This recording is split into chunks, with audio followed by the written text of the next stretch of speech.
recorded live at 4ZZZ Studios, Meanjin, Brisbane. On 102.1 FM. And broadcast across Australia on the Community Radio Network. You're listening to Zed Games. Zed Games brings you the best in gaming news, reviews, community and culture. Want to reach out? Share your hot take? Or do you just want to share your favourite game? Find us on socials at Zed Games AU.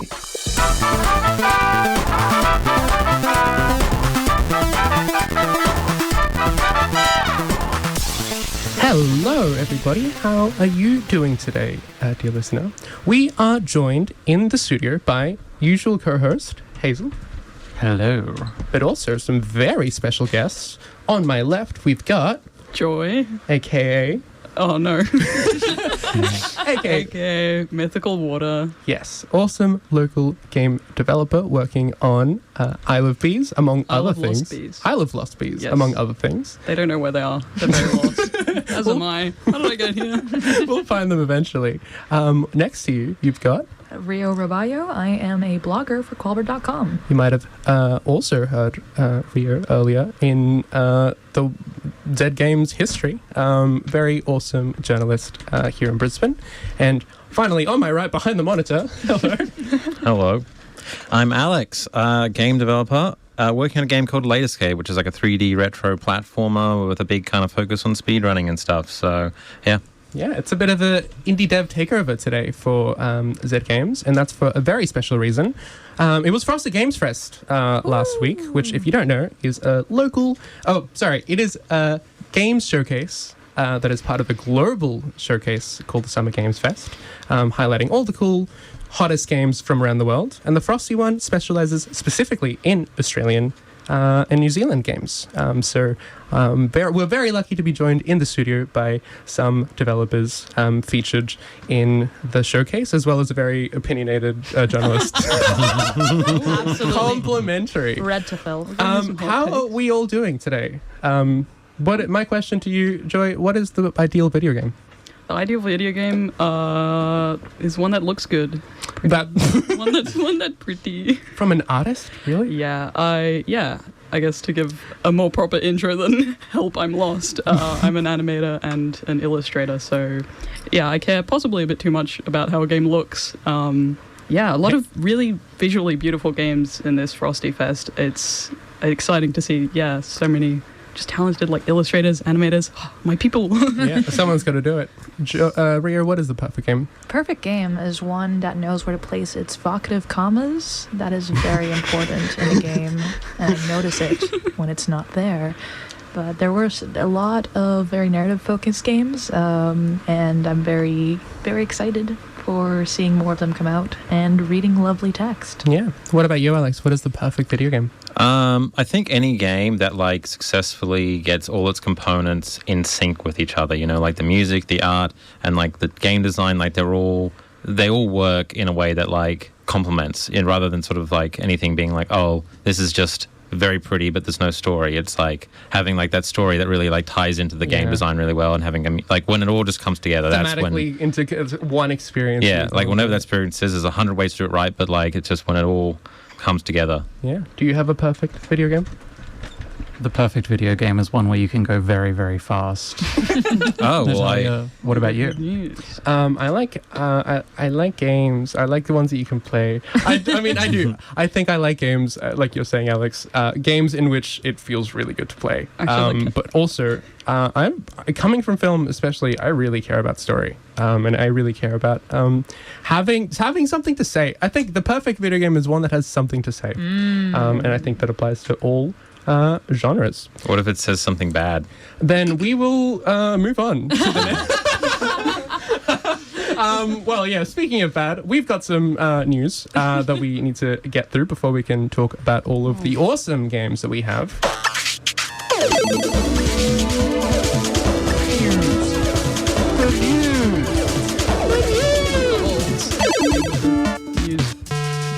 It is the news. Rio, do you want to take it away, the first story? I will. So first off, we have a story from the Xbox Corner.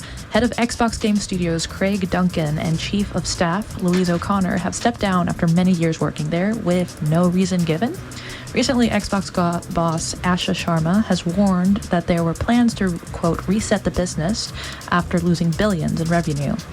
Microsoft is considering shutting down the studio behind South of Midnight, Compulsion Games, as well as Double Fine, and Ninja Fury, who had just announced that it's working on Senua, the third Hellblade game, on the 7th of June.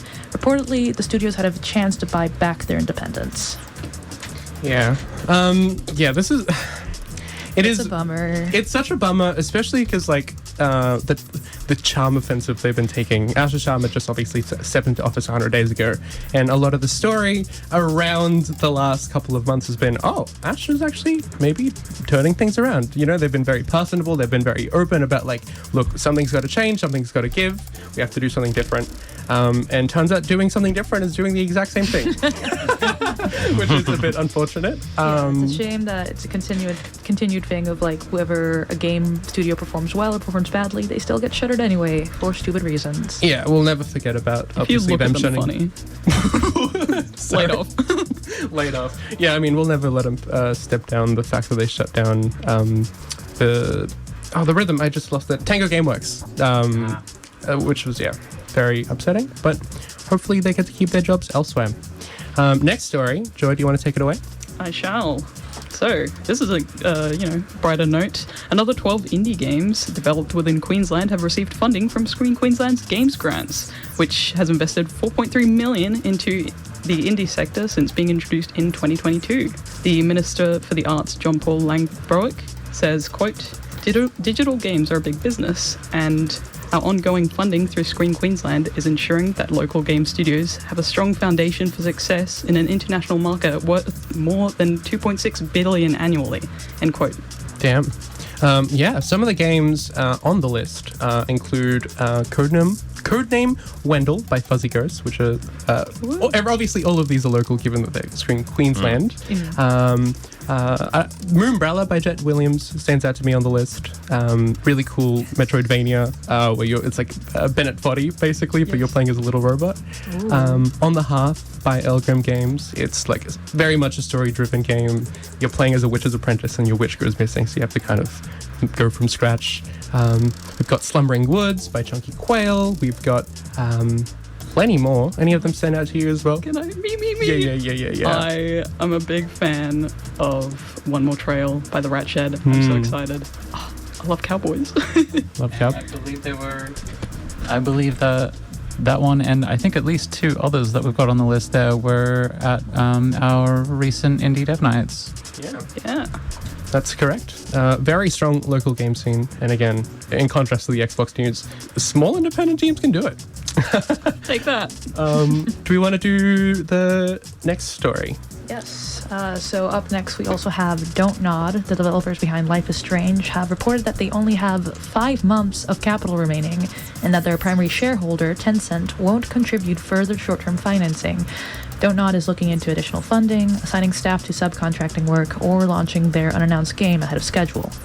Damn. 5 months. That's not a lot of runway. Our next story, we got if you own GTA 5 on PS4 or Xbox One, you'll get a free upgrade to the PS5 or Xbox Series X or S versions, and those on PC can upgrade to the enhanced version for free.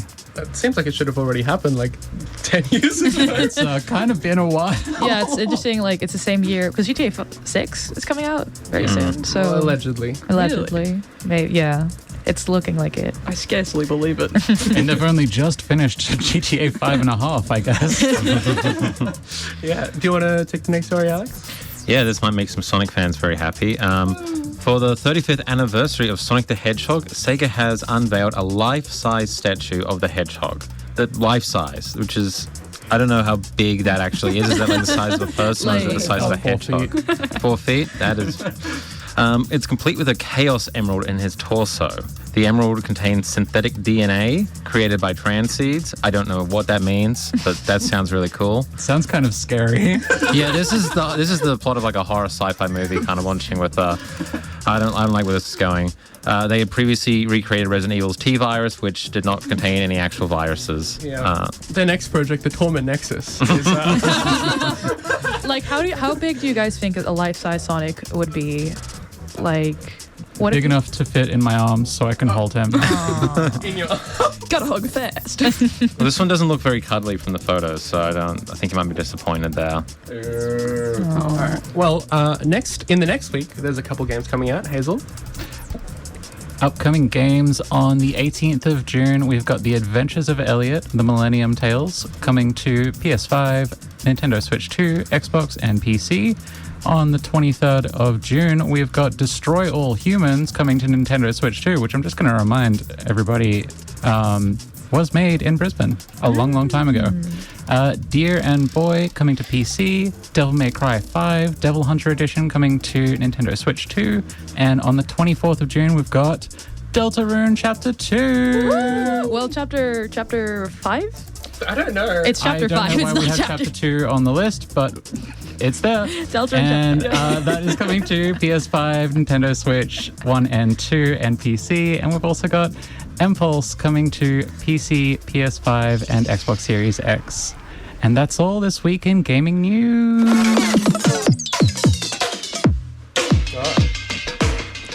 There you go. Well, that about frees us to talk about the coldest games of the year. So for people who, again, don't know, the Frosty Game Fest, awesome showcase of Australian and New Zealand games. We have the pleasure of having so many really cool Brisbane games and Queensland developed games in the showcase. And I think the best way to talk about it, because there is so many, and I'm sure we're all excited about different ones, we're going to talk about them in sections, the general trends that I found, at least when I was watching them. The first one I found was the fact that there is a lot of really cool movement games right now. Like, there is even some that are not in that showcase, but happening and will be at the Queensland Game Festival and other things like that. There is just a resurgence of really cool movement games. One of which, Alex, you're working on. But first, I thought I'd get a clip. I got a clip from the developer of Freeline, which was one of the standouts of the show for pretty much just everyone. Friend of the show. I'll let them talk about their game, and then we'll come back to talk about more. You're listening to Zed Games.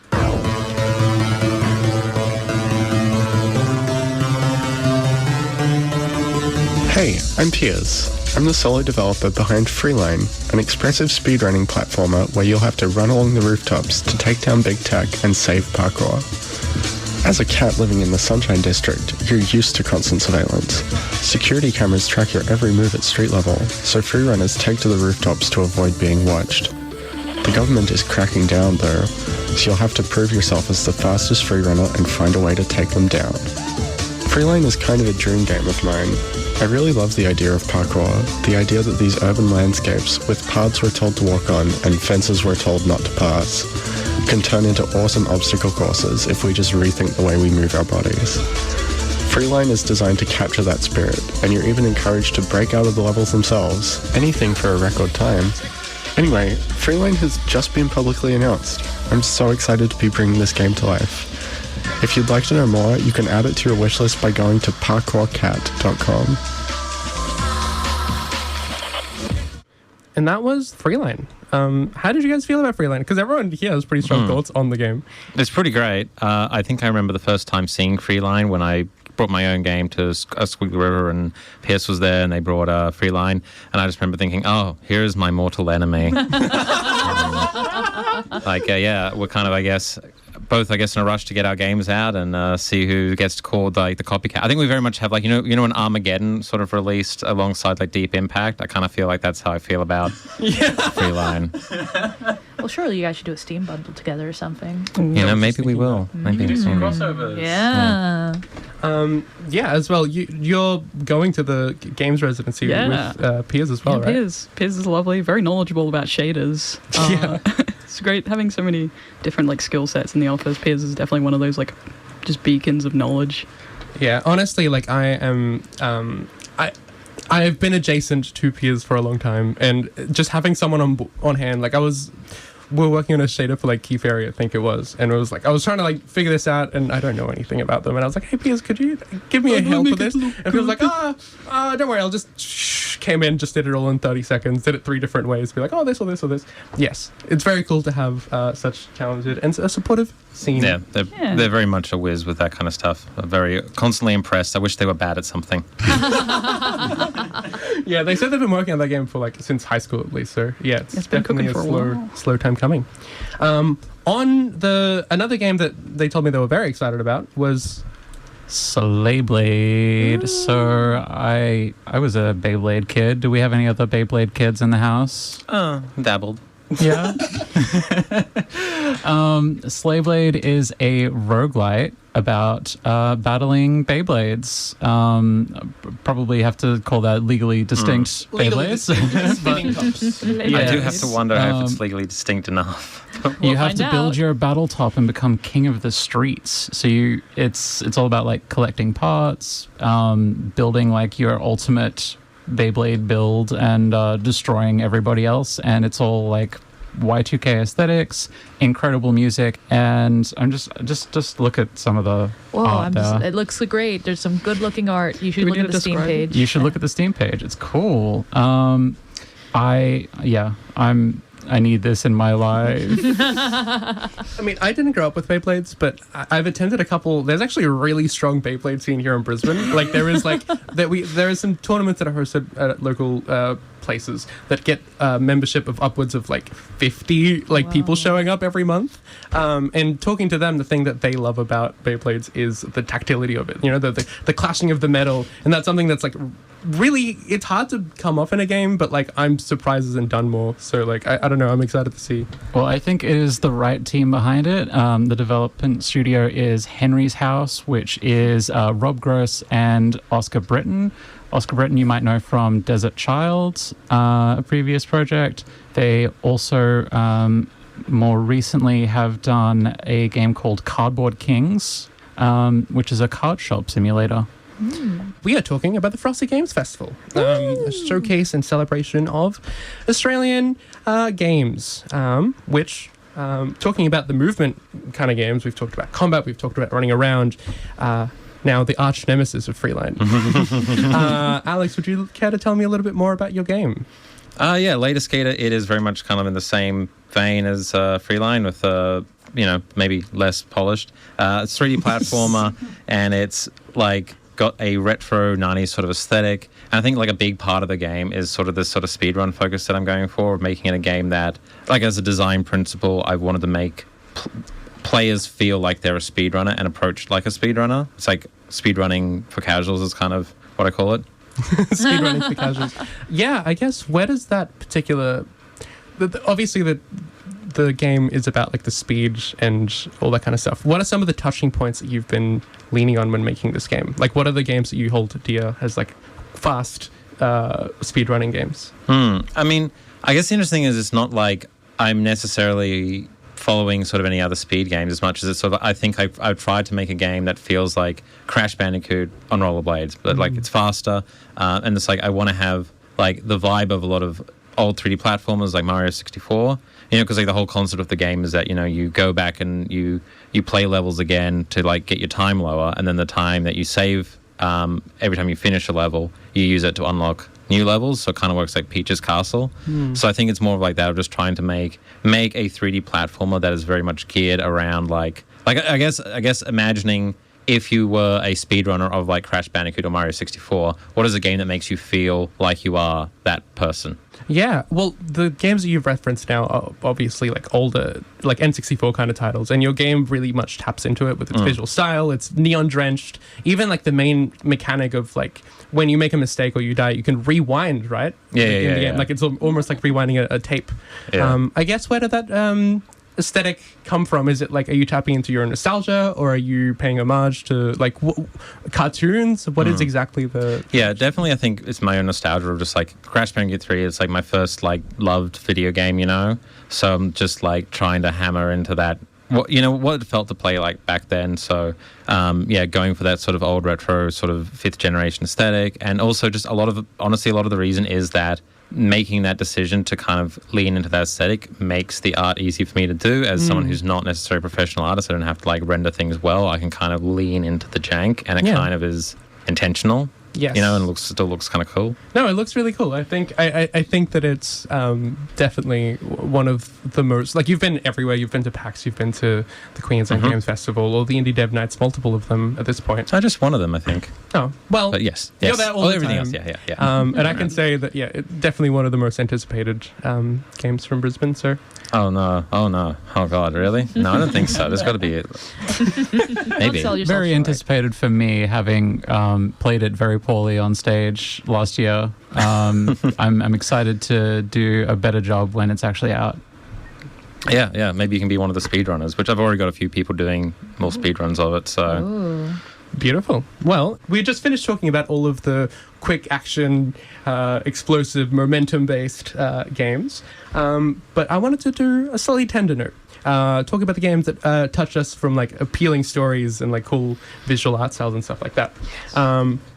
Before that, though, I did lie. We do have one more game that's slightly action-oriented. I'll let Erica take it away with a clip from The Noob's Guide, a trailer that showed during the festival. What's up, everyone? I'm just going through these videos that we made when we were like 12 or 13. I don't think anyone was even watching these videos. They had like, lol, 13 views. I mean, we were just having fun. I don't even know who we were making these for, but I don't know. I'm going to show you what we made together. Oh, and like and subscribe. So that's The Noob's Guide. It is a game that really caught my attention. It is basically a walking simulator where you're walking through the old Let's Play YouTube videos that, I guess, autobiographically, or at least inspired by real life, were made by the developers of the game. It's appealing to me for a couple of reasons. One, it touches on, like, a different kind of nostalgia, one for, like, the early internet that's kind of been coming a comeback with, like, the Y2K aesthetics. But I don't know, playing through YouTube videos is such a, like, funny framing device. Yeah, its aesthetic is very similar to, like, the beginner's guide almost. Yes. It's giving that a lot in terms of, I don't know if the narration will be in the final game, but I kind of hope it does. It looks very interesting. Yeah, it's a very personal, like, very touching kind of lens for very silly gameplay. Another thing that is not just addressed at all is the fact that, like, you're holding the gun with your feet and you're running around. At no point in this Heartfelt trailer do they announce that. But yeah, I wanted to use this game as an exploration of I don't know, what is our relationship with Rio, you said that you used to watch a lot of Let's Play stuff. Yeah, no, I think, like, YouTube Let's Plays of old video games were a huge part of my media diet as a child. And I think and it was pretty much the main way you could, like, make money on YouTube for a bit. Like, everybody was doing Let's Plays. And I think it was very useful for somebody like me. Like, you know, I liked games. I was limited to just Nintendo games, and also just GameCube era. But being able to follow Let's Players, I could see, like, games from the N64 era, or like Monkey Escape from Monkey Island on, like, on old PC games. So I think it gave me a very good genre awareness of the medium. And yeah, no, I think it's very essential, like, especially now that there's just so many games. There's so many games that you have to know. And listen, if you can't play it, I think watching somebody play it is it's close to the experience. Yeah, especially from the autobiographical lens. There's been a couple of cool games like Desplote and Consume, which kind of use games to explore those memories. So I'm excited. The other reason I brought it up is because I don't know if you know this, guys, but we have legendary YouTuber, mythical YouTuber, Mythical Water. Joy, obviously you do animation. I guess that might not be obvious. I don't know. Well, for the people who don't know, could you tell us a little bit about your channel? What do you do? Alrighty, yeah, so I have a YouTube channel. It's called Mythical Water because, you know, when you're a little child and you have access to the internet, you're like, oh, I'm going to have the best, coolest username ever. I'm going to make the best, coolest videos. And sometimes, you know, you commit a little too hard and you just keep making videos. Yeah, I think, like you were saying as well, Ria, I also started watching just, like, Let's Plays and stuff. That was how I learned about a lot of video games. But then I eventually discovered there was a whole nother segment of people taking bits of people playing video games, like clips of YouTube videos of people playing games, and then animating them. There's a whole world there of people doing that. And that is how I got into animation, really, was by, taking a clip of a YouTuber playing a game and animating it, and I kind of got into animation like that. Got into doing YouTube videos like that. Dare I ask, did you ever animate Game Grumps or? Because I know that was like a big. I feel like in an alternate universe, I would have. Okay. One of my friends animated Game Grumps. Game Grumps. Yeah, because you also brought something with you into the studio. Yeah. We have to. You've been holding it like it's warm with my warmth. Wait. Okay, Wow. so what I hold here is it's a hefty piece of metal. Do you want to hold that? It's got some heft to it. This is hefty. Oh, wow. Also, is this real? That's beautiful. What is it? 100,000. Yeah. So if you didn't know, YouTube, they send out little awards for you when you reach big old milestones. One of those being 100,000 subscribers. There's also one for 1 million subscribers, and I don't know, other ones beyond that. Who cares? I brought it in. I didn't intentionally bring it into the office. What's a little sad? To the audience, is this like real? Or? Yeah. Wait. So what? Yeah. What? Do you have the very quick story of why is it here? Okay. So it's because, ironically, I was trying to be humble, right? There was some people. So where I usually keep it in the game dev office is just on my desk because I think it's funny, to be honest. My friends will be like, "Oh, YouTuber joy." But we had some visitors in, and I was like, "Oh no, I gotta hide this. I don't want any weird questions." So I put it in a very good hiding spot, which is my bag. Yeah, and you just happen to, Oh, I'm sorry. I see you keep it on your desk. Show it off. Yeah, I would. And now your secrets are revealed to the world. Yes, I've been unmasked. Well, congratulations on the milestone. Evil animator on YouTube. Did you say somebody made it for you, or? Yeah, the CEO of YouTube. No, it's very clearly just sheet metal. I don't know. Yeah, it's actually, it's supposed to be reflective. Mine's covered in dust and fingerprints. Yeah. I mean, congratulations on the milestone. If you talking about animation, there was another game that caught your eye, Joy. It was the troll in the witch's house. At the witch's house.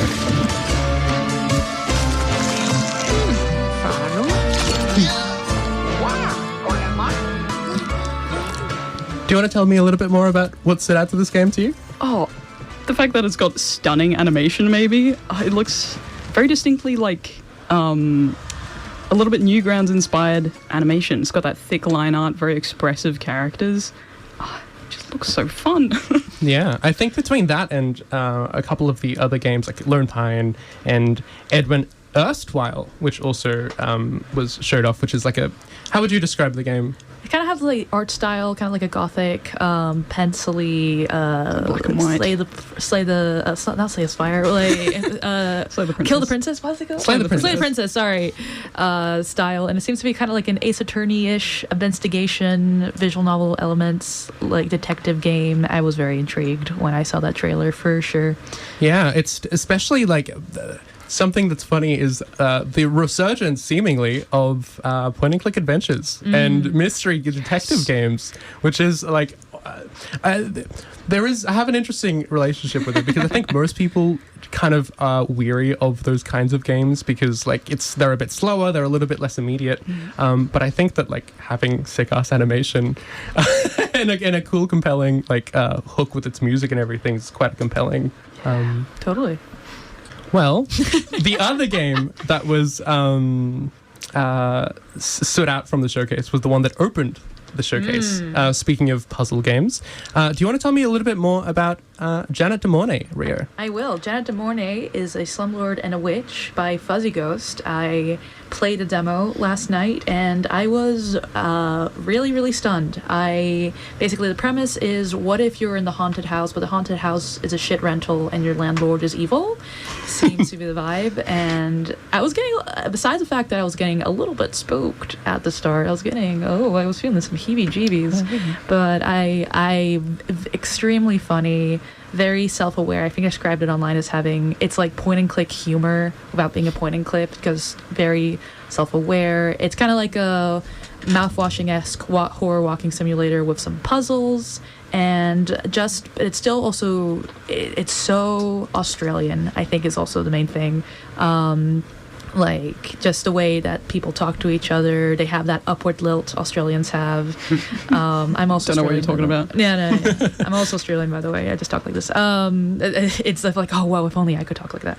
I think there's just like this great line where these two housemates are talking and they're saying, like, I just hate it how every time I try to go to the bathroom I have to solve a stupid puzzle, and then when I leave the house I have to solve another puzzle. Just immediately so sold me. I'm very excited for playing more of this game. It has fantastic imagery and very funny humor. I'm keen to see more. And butts. And what? And butts. And butts. It is butts in it? It has butts in it. And also queer people. So that's pretty good. Okay. There was a story around the butts, right? Yeah, so their demo it basically got tossed back and forth between Fuzzy Ghost and Steam, because Steam was complaining, hey, you said that there was a butt in this game, so they couldn't find it. They couldn't find the butt. They couldn't find it, because the problem was that there's a butt in the full game, but this was just a demo, and so Steam's like, where's the butt? It's like, we are not putting this game online if you show us a butt right now. Their solution was pretty genius. They just have this like little Polaroid of just a butt. A character's butt. Funny. And it was like, it was a good looking butt. I enjoyed that. Beautiful. Well, we are running out of time. The last game we have time to talk about is one that you've been working on, Joy. I did, yes. Could you tell me a little bit more about your game, The Isle of Lost Bees? Yes, The Isle of Lost Bees. So you play as a bee-obsessed researcher. You've just landed on this island and you're here to research bees. There's someone on the radio telling you, how to get set up and stuff. But yeah, your job is just to kind of sit back and, find these little bees. We've had a lot of people being really excited about a game that features Australian bees. Yeah, because you did a lot of research into specifically trying to... Yes, Lovely T did the designs for the bees based off of actual Australian bees. We now have a bee consultant as well on the team. Oh yeah, this is really... Now that's bees. That's bees. And it's kind of like an idle clicker game, right? Yeah, idle clicker game, incremental game. You're kind of gradually unlocking stuff. You're finding new bees. You're collecting pollen, discovering new flowers as well. Lots of flowers. Very cute 2D art style as well. Very colorful. Yeah, which, honestly, again, you were saying good-looking games at the start of the episode. This is definitely one of them. You will be showing off at... Queensland Games Fest. Yeah, do you want to tell me a little bit more about that? Queensland Games Festival, and this is a reminder for everybody out there who has heard us mention it before, and if you haven't heard us mention it before, get excited, because on the 27th of June, that is next Saturday if you're listening live, Queensland Games Festival will be taking over the Brisbane Powerhouse all day. It is a free, family-friendly event, so come on down, bring your kids, bring whoever, don't bring your dog in. I don't think they allow that. But there will be markets outside as well, the regular markets in New Farm Park. It is a great day, so much fun. There will be dozens of games there that you can play for free. They're games that are either recently released or upcoming from Queensland-based developers. And we will be there downstairs in the Underground Theatre doing our Amplify Games showcase, where we'll be doing some deep dives and interviews with developers on some of the more interesting experimental games that might not necessarily get the spotlight otherwise. So yeah, check it out. It's free. Yeah, Later Skater will be showing up as well, right, Alex? I will not be. I couldn't be bothered to apply this year. I'm too close to release. I don't want to handle the stress. Hey, you know what? Honestly, you've done your fair share, I think. Yeah, I did last year. It was a great time. I want to just be an attendee this year, though. Are you saying you'll do it later? Demo? Is there a demo? There's a demo on Steam, but not the fest. Well, if you want to check out the demo, play the game. You can do that on Steam right now. Lastly, to send off the episode, you did the soundtrack for Isle of Bees as well, right? I did. Isle of Lost Bees. This was a bit of an interesting experience. Yeah, I'm, I guess, first and foremost an illustrator, and then I became an animator. Music is not usually my wheelhouse, but I gave it a go, and the team was so supportive, and it kind of just grew into this it's more of a soundtrack than I guess I anticipated. It's really cool because there is so many different states in the game, different screens, and you wrote a whole track for each of those, right? Yeah, the adaptiveness of the game. Yeah, there's a bit of a different version for whatever menu you're in. So there's a science version, there's a the pollen party music. That's the perfect game, a game with adaptive audio. That is for sure. We found it. Cool, So that's all we have time for, folks. Thank you so much for joining me in the studio. Thank you so much for listening. Play video games. Play the Steam Next Fest games of all the stuff that was showcased. And hopefully we'll see you at the Queensland Games Festival. Thank you so much. Have a good rest of your day. Woo. Bye. Bye. Thanks for listening to Zed Games. If you'd like to listen to more, you can find us on the Community Radio Plus app. Or find us on socials at ZED Games AU. See you next time.